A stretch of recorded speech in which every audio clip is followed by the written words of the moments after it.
नमस्कार साथियों, मैं doctor Manoj Ahuja Ahuja news channel में आपका हार्दिक अभिनंदन करता हूं।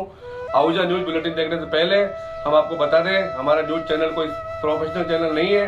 कानून की विशेष जानकारियां दिखाना, मौजूदा विधानसभा से संबंधित महत्वपूर्ण खबरें दिखाना और हमसे जो लोग जुड़े हुए हैं, हमारे सब्सक्राइबर्स, हमारे मित्र, हमारे शुभचिंतक, उनसे जुड़ी हुई महत्वपूर्ण खबरें दिखाना हमारे आहूजा न्यूज चैनल की पहली प्राथमिकता में शामिल है। आप भी हमारे आहूजा न्यूज चैनल के सदस्य बने। अगर आपने हमारे चैनल को सब्सक्राइब नहीं किया है तो सब्सक्राइब करें। तो आइए देखते हैं आज की विशेष खबरें आहूजा न्यूज चैनल बुलेटिन। सर्वोच्च न्यायालय ने हाल ही में दिए गए अपने निर्णय में स्पष्ट किया कि पावर ऑफ अटॉर्नी धारक केवल अपने व्यक्तिगत ज्ञान के तथ्यों के बारे में ही गवाही दे सकता है, न कि उन तथ्यों के बारे में जो उसके ज्ञान में नहीं है या उस व्यक्ति के व्यक्तिगत ज्ञान में है जिसका वह प्रतिनिधित्व करता है। ये देखते हुए कि पावर ऑफ अटॉर्नी धारक अपने ज्ञान के तथ्यों के बारे में ही गवाही दे सकता है, न कि उन तथ्यों के बारे में जो उसके ज्ञान में नहीं है, सर्वोच्च न्यायालय ने पावर ऑफ अटॉर्नी द्वारा दिए गए बयानों के आधार पर उस व्यक्ति द्वारा दावा किए गए रास्ते पर सुखभोगी अधिकार से इनकार कर दिया जो बयान देने से पहले तथ्यों को नहीं जानता है। इसलिए ये कानून में तय है कि पावर ऑफ अटॉर्नी धारक केवल अपने व्यक्तिगत ज्ञान के तथ्यों के बारे में ही गवाही दे सकता है, न कि उन तथ्यों के बारे में जो उसके ज्ञान में नहीं है या उस व्यक्ति के व्यक्तिगत ज्ञान में है जिसका वह प्रतिनिधित्व करता है, या उन तथ्यों के बारे में जो उसके घटनास्थल पर आने से बहुत पहले घटित हो सकते हैं। उसके पावर ऑफ अटॉर्नी पास उस समय गाला के पावर ऑफ अटॉर्नी के रूप में कार्य करने का कोई अधिकार नहीं था जब उसका बयान दर्ज किया गया था। उसे बाद में पावर ऑफ अटॉर्नी प्रदान की गई थी, जैसा कि पार्टियों द्वारा प्रस्तुत और स्वीकार किया गया था। इसलिए ये साबित करने के लिए कि 1994 में जब मुकदमा शुरू हुआ था तब गाला ने विवादित रास्ते पर कोई सुखभोगी अधिकार हासिल किया है या उसे पूर्ण किया है, उनके साक्ष्य पूरी तरह से निरर्थक है। न्यायमूर्ति पंकज मित्तल और प्रशांत कुमार मिश्रा की पीठ ने कहा, यह मामला अपीलकर्ताओं द्वारा प्रतिवादियों के स्वामित्व वाली संपत्ति से गुजरने वाले रास्ते पर सुखभोगी अधिकार के दावे से संबंधित है। अपीलकर्ता द्वारा प्रतिवादी की संपत्ति पर सुखभोगी अधिकार का दावा न्यायालय के समक्ष पावर ऑफ अटॉर्नी द्वारा दिए गए बयानों पर आधारित था। हालांकि पावर ऑफ अटॉर्नी ने बयान दिया जबकि वह अपीलकर्ताओं के पावर ऑफ अटॉर्नी के रूप में अपना बयान देने के लिए अधिकृत नहीं था। अपीलकर्ता के सुखभोगी अधिकार के दावे पर आपत्ति जताते हुए प्रतिवादियों ने तर्क दिया कि पावर ऑफ अटॉर्नी द्वारा दिए गए बयान का कोई मूल्य नहीं था क्योंकि अपीलकर्ता के पावर ऑफ अटॉर्नी को लेनदेन के बारे में पता नहीं था और इसलिए उसे गवाह के रूप में परखा नहीं जा सकता। अपीलकर्ता के तर्क को खारिज करते हुए न्यायमूर्ति पंकज मित्तल द्वारा लिखित निर्णय में कहा गया कि पावर ऑफ अटॉर्नी केवल ऐसे तथ्यों को ही प्रस्तुत कर सकता है जो उसके ज्ञान में हो। ये देखते हुए कि अपीलकर्ताओं के पास प्रतिवादी की संपत्ति पर सुखभोगी अधिकार होने का तथ्य अपीलकर्ता की पावर ऑफ अटॉर्नी के ज्ञान में नहीं था और न ही वह लेन देन होने के समय पावर ऑफ अटॉर्नी था, न्यायालय ने पावर ऑफ अटॉर्नी द्वारा दिए गए साक्ष्य को निरर्थक पाया। पावर ऑफ अटॉर्नी धारक किस सीमा तक साक्ष्य दे सकता है, सर्वोच्च न्यायालय ने स्पष्ट किया। न्यायालय ने कहा कि पावर ऑफ अटॉर्नी धारक ऐसा साक्ष्य नहीं दे सकता जिसके बारे में उसे जानकारी न हो और न ही उसे न्यायालय के समक्ष ऐसा साक्ष्य देने के लिए गवाह के रूप में परखा जा सकता है। जानकी वसुदेव भोजवानी बनाम इंडसइंड बैंक लिमिटेड में सर्वोच्च न्यायालय ने माना कि पावर ऑफ अटॉर्नी धारक या कानूनी प्रतिनिधि को शिकायत या अपराध के संबंध में सत्य को रिकॉर्ड पर लाने के लिए संबंधित लेनदेन के बारे में जानकारी होनी चाहिए। हालांकि जनरल पावर ऑफ अटॉर्नी धारक की उस व्यक्ति की ओर से गवाही देने की शक्तियों के संबंध में विवाद को हल करने के लिए जिसका वह प्रतिनिधित्व करता है, इस न्यायालय ने सी नारायण बनाम महाराष्ट्र राज्य में सभी पिछले प्रासंगिक निर्णयों पर विचार करने के बाद सर्वोच्च न्यायालय ने स्पष्ट किया कि पावर ऑफ अटॉर्नी धारक न्यायालय के समक्ष शपथ पर गवाही दे सकता है और सत्यापन कर सकता है, लेकिन उसे एजेंट के रूप में लेनदेन का गवाह होना चाहिए और इसके बारे में उचित जानकारी होनी चाहिए। पावर ऑफ अटॉर्नी धारक जिसे लेनदेन के बारे में कोई जानकारी नहीं है, उसे गवाह के रूप में नहीं परखा जा सकता। जनरल पावर ऑफ अटॉर्नी धारक के कार्यों को पावर ऑफ अटॉर्नी में इस तरह के प्रतिनिधिमंडल की अनुमति देने वाले किसी विशिष्ट खंड के बिना किसी अन्य व्यक्ति को नहीं सौंपा जा सकता है, जिसका अर्थ है कि आमतौर पर कोई उप प्रत्यायोजन नहीं हो सकता है, न्यायालय ने कहा। निष्कर्ष, हमें ये दर्ज करने का कोई आधार नहीं मिला कि गाला ने किसी भी तरह से विवादित रास्ते पर सुखभोगी अधिकार प्राप्त किया है, खासकर नुस्खे आवश्यकता।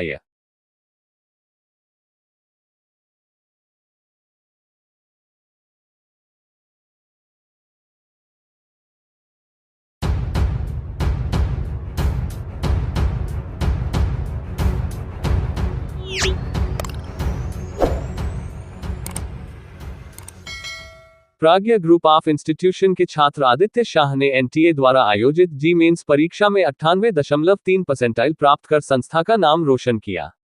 छात्र आदित्य संस्थान के टारगेट बैच का विद्यार्थी है। इस परीक्षा में लगभग 15 लाख विद्यार्थी शामिल हुए थे। प्राज्ञ ग्रुप ऑफ इंस्टीट्यूशन प्रबंध समिति के सचिव सुरेंद्र पिपाड़ा, कोषाध्यक्ष प्रेमराज बोहरा, प्राज्ञ इंटरनेशनल स्कूल के अध्यक्ष योगेंद्र राज सिंधवी, सचिव संदीप सांखला, राजकुमार कोठारी, विकास चौरदिया व प्राज्ञ पब्लिक स्कूल के अध्यक्ष संपतराज जी चपलोत, सचिव महावीर कछारा, कोषाध्यक्ष अंकित तातेद ने छात्र को बधाई दी व शुभाशीष प्रदान किया। संस्था के निदेशक नवल सिंह जैन ने बताया कि संस्थान में कोटा, सीकर, जयपुर की प्रख्यात फैकल्टी के मार्गदर्शन में विद्यार्थियों को जीवन नीट जैसी मुश्किल परीक्षाओं की तैयारी करवाई जा रही है। एल प्राज्ञ ग्रुप ऑफ इंस्टीट्यूट के कई विद्यार्थियों का पहले भी नीट व जी में सिलेक्शन हो चुका है। एल प्राज्ञ ग्रुप ऑफ इंस्टीट्यूशन अब कोटा की महंगी कोचिंग का एक बेहतरीन विकल्प बनता जा रहा है।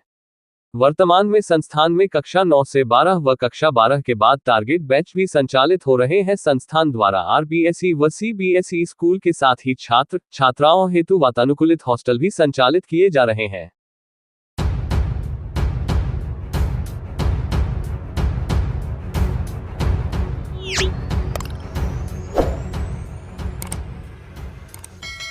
लोकसभा आम चुनाव 2024 के संदर्भ में सहायक रिटर्निंग अधिकारी केकड़ी सुभाष चंद्र हेमानी व समर्पित सहायक रिटर्निंग अधिकारी केकड़ी बंटी राजपूत के निर्देशन में 100% मतदान आग्रह को लेकर प्रत्येक बूथ से ग्राम सचिव की टीम आंगनवाड़ी, राजीविका, एएनएम, अध्यापिका व बच्चों के साथ ढोल बजाते हुए मतदाता से घर घर पहुंचकर पीले चावल दे 26 अप्रैल को मतदान के लिए आग्रह किया। सभी प्रथम 50 शहरी मतदाताओं को भामाशाह और बैंक के माध्यम से पहले आकर मतदान करने के लिए उपहार दिए जाएंगे। साथ ही प्रथम 20 युवा मतदाताओं को प्रमाण पत्र और क्यूआर कोड स्कैन कर अपना मतदान फोटो अपलोड करने पर भी इनाम रखा गया है। सहायक रिटर्निंग अधिकारी केकड़ी सुभाष चंद्र हेमानी ने मतदाता से अपील की है कि सुबह हैप्पी आवर में मतदान कर मजबूत लोकतंत्र में अपनी भूमिका सुनिश्चित करे और सुबह मतदान करने से गर्मी से भी बचाव होगा।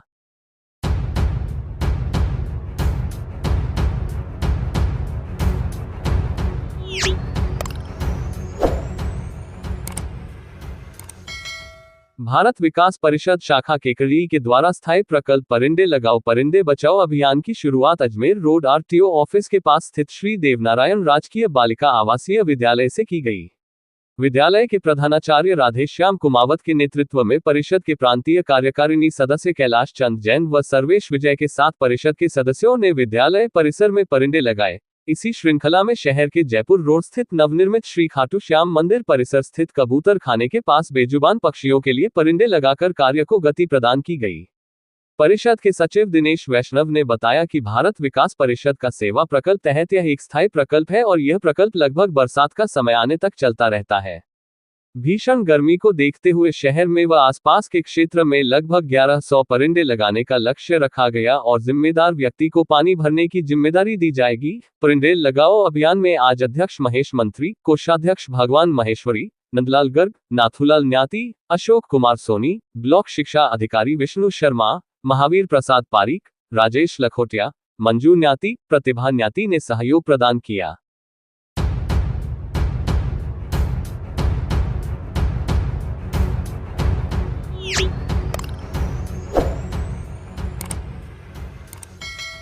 लोकसभा चुनाव के दूसरे चरण में शुक्रवार 26 अप्रैल को होने वाले चुनावों में अजमेर जिले के बांदनवाड़ा कस्बे में प्रचार थमने के साथ ही भाजपा कार्यकर्ताओं ने भागीरथ चौधरी के समर्थन में घर घर द्वार द्वार पहुंचकर मतदाताओं से हाथ जोड़कर भाजपा प्रत्याशी भागीरथ चौधरी को समर्थन की अपील की जा रही है।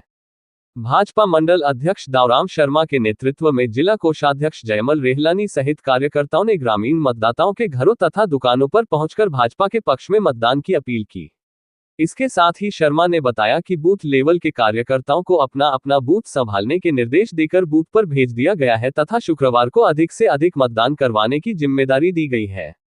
इसके विपरीत कांग्रेस का ना तो कोई कार्यकर्ता दिखाई दिया, न ही कांग्रेस प्रत्याशी के समर्थन में कोई मीटिंग या आमसभा किए जाने की जानकारी प्राप्त हुई है, जबकि कस्बे में प्रदेश स्तर के कांग्रेसी नेता पूर्व विधायक ब्रह्मदेव कुमावत सहित कई वरिष्ठ कांग्रेसी नेता निवास करते हैं।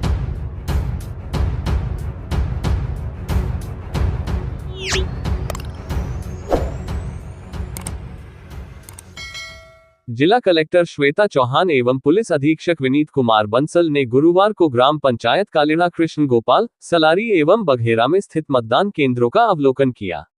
इस दौरान मतदान को शांतिपूर्वक संपन्न कराने को लेकर अधिकारियों को निर्देश दिए गए। जिला कलेक्टर श्वेता चौहान ने अधिकारियों को निर्देशित करते हुए कहा कि लोकसभा आम चुनाव में बिना किसी प्रभाव के निष्पक्ष कार्य करें। मतदान केंद्र पर सफाई, पेयजल, शौचालय व्यवस्था दुरुस्त रखने के निर्देश दिए। आदर्श आचार संहिता का ध्यान रखते हुए चुनाव आयोग की गाइडलाइन का पालन करें। उन्होंने मतदान केंद्र में उपस्थित बीएलओ को निर्देशित करते हुए कहा कि मतदान केंद्र पर सभी व्यवस्था सुदृढ़ रखें। इस अवसर पर ग्राम पंचायत सलारी में मतदाताओं से अपील करते हुए कहा कि आपके पड़ोसी मतदाताओं को भी 100% मतदान करने के लिए प्रेरित करें। अपने गांव के सभी मतदाताओं को मतदान करने के लिए प्रेरित करने के लिए कहा। सभी अपने मताधिकार का प्रयोग कर लोकतंत्र के पर्व में अपनी भूमिका निभाएं। पुलिस अधीक्षक विनीत कुमार बंसल ने पुलिस अधिकारियों को कानून व्यवस्था के संबंध में निर्देश दिए। उन्होंने बताया कि मतदान को शांतिपूर्वक संपन्न कराने को लेकर अधिकारियों को निर्देश दिए गए। इसके साथ ही संदिग्ध लोगों पर विशेष नजर रखने को कहा गया। संवेदनशील एवं अति संवेदनशील श्रेणियों में बांटे गए केंद्र पर विशेष सतर्कता बरती जाए। इस अवसर पर पुलिस अधिकारी, बीएलओज अधिकारी, कार्मिक एवं गणमान्य नागरिक उपस्थित रहे।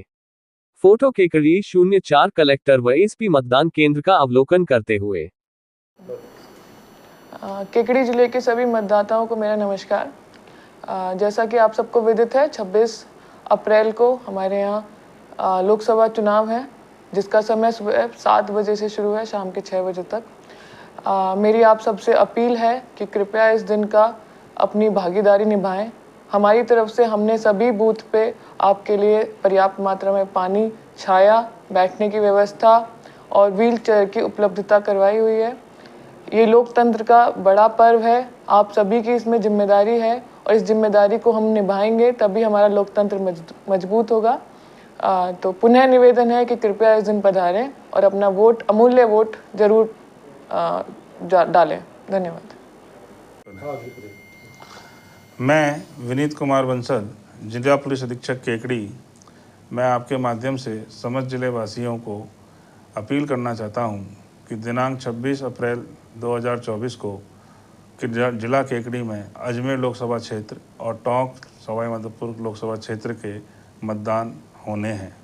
मैं आपके माध्यम से जिला केकड़ी के समस्त नागरिकों से अपील करता हूं कि वे अधिक से अधिक संख्या में पधार कर अपने मताधिकार का प्रयोग करें।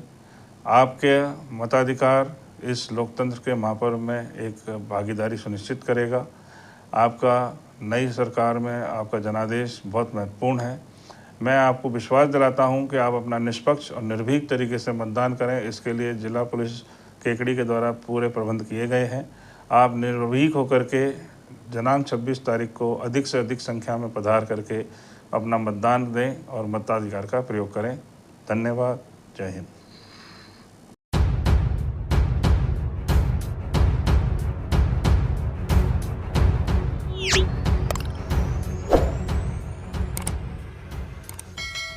लोकसभा चुनाव 2024 के शुक्रवार को होने वाले चुनावों की संपूर्ण तैयारियां पूर्ण हो चुकी है। Booth level officer Mohan Lal सुवासिया ने बताया कि कस्बे में कुल 5 पोलिंग बूथ हैं, जिनमें से 3 पोलिंग बूथ राजकीय उच्च माध्यमिक विद्यालय में है तथा एक बूथ रेलवे कॉलोनी में स्थित सरकारी स्कूल व एक बूथ महात्मा गांधी स्कूल में है। इन 5 ही बूथों पर कुल 6216 मतदाता अपने मत का प्रयोग कर सकेंगे। उन्होंने बताया कि विभाग के निर्देश अनुसार मतदाताओं को घर घर जाकर मतदाता पर्ची बांट दी गई है तथा उन्हें निर्वाचन विभाग से संबंधित निर्देशों व मत देने के लिए पहचान पत्र के संबंध में भी जानकारी दी जा चुकी है। पोलिंग पार्टी व पुलिस जाब्ता पहुंच चुका है, जो मतदान करवाने के लिए तैयार है। उन्होंने बताया कि भारतीय निर्वाचन विभाग के निर्देशानुसार पोलिंग बूथ पर लिए 8 सुविधाएं दिए जाने के निर्देश दिए गए हैं, जिसकी पालना सुनिश्चित करते हुए मतदाताओं के लिए पीने के शुद्ध पानी की सुविधा का इंतजाम किया जा चुका है। इसके साथ ही मतदाताओं के लिए शौचालय की सुविधा मुहैया करवाई गई है। पुरुष और महिलाओं के लिए अलग अलग शौचालय बनाए गए हैं। मतदाता आसानी से ईवीएम रूम तक पहुंच जाए, इसके लिए चुनाव आयोग फुटस्टेप का स्टिकर भी लगाया जाएगा। दिव्यांग या किसी वजह से जिन मतदाताओं को चलने में दिक्कत होगी, इसके लिए पोलिंग स्टेशन पर व्हीलचेयर के इंतजाम किया गया है। मतदाताओं को वोटिंग में किसी प्रकार की दिक्कत न आए, इसके लिए हेल्प डेस्क की व्यवस्था भी की गई है। वहीं फैसिलिटेशन सेंटर भी बनाया जा चुका है। मतदान केंद्र में मतदाताओं को वोटिंग में दिक्कत न हो इसके लिए चुनाव आयोग के निर्देश से पर्याप्त मात्रा में लाइट्स के इंतजाम भी किए गए हैं। भीषण गर्मी के मौसम को देखते हुए मतदान केंद्रों को पूरी तरह शेड से ढके गए हैं। इसके साथ ही बूथ लेवल ऑफिसर भावर लाल नायक ने बताया कि निर्वाचन विभाग द्वारा जारी निर्देशों की पालना सुनिश्चित की जा चुकी है और कस्बे में ज्यादा से ज्यादा मतदान हो सके इसके भी पूरे प्रयास किए गए हैं। नमस्कार साथियों, मैं आज आपको लेके आया हूँ बांदरवाड़ा पोलिंग बूथ पे। यहाँ पर आप देख सकते हैं, यहाँ पे सारी व्यवस्थाएं कल के होने वाले चुनाव के लिए कंप्लीट तैयारी है। और मैं यहाँ के BLO जो है सुभाष जी, उनसे बात करा रहा हूँ। वो बताएंगे किस प्रकार की व्यवस्था है। यहाँ कुल 5 बूथ है बांदरवाड़ा में और लगभग 62 वोटर यहाँ बताया जा रहा है। उन व्यवस्थाओं की सारी तैयारियाँ हो चुकी है। CRPF की कंपनी आई हुई है और सारी महत्वपूर्ण व्यवस्थाओं की जानकारी के लिए मैं आपको कनेक्ट करवा रहा हूँ। यहाँ सुभाष जी जो BLO हैं और नायक साहब बताएंगे। हाँ सर, बताइए क्या व्यवस्था है। हाँ सर, सरकार के निर्देशानुसार सभी तैयारियां पूर्ण हो गई है और 5 बूथों पर पानी, लाइट और शौचालय सभी की व्यवस्था पूर्ण है और पुलिस व्यवस्था और कमांडो व्यवस्था निर्देशानुसार बिल्कुल सही और अच्छी हो गई है। धन्यवाद।